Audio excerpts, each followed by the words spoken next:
Hindi tulad ng dati, hindi sa West Philippine Sea gagawin ang balikatan ngayong taong ito. Yun ang taunang pagsasanay militar ng Pilipinas at ng Amerika. Nakatutok si June Veneracion.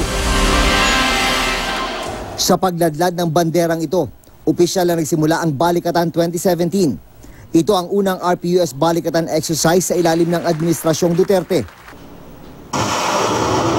Pero hindi tulad ng mga nagdaang Balikatan exercises na nakatuon sa problema ng West Philippine Sea sa harap ng mga military activities ng China.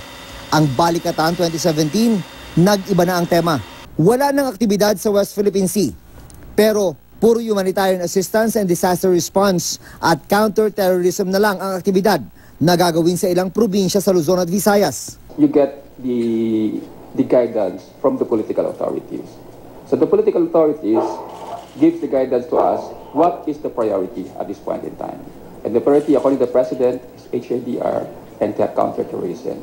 So that's the thing that we are focusing now. Nag-iba na nga ang focus ng Balikatan ngayon sa ilalim ng pamumuno ni Pangulong Rodrigo Duterte na noong Setyembre nagpahayag ng hindi pagsuporta sa joint military exercise ng Pilipinas at Amerika. Mas maliit na rin ang Balikatan 2017 kung bilang ng sundalo ang pag-uusapan. Ngayon, mahigit 5,000 na lang ang makikilahok.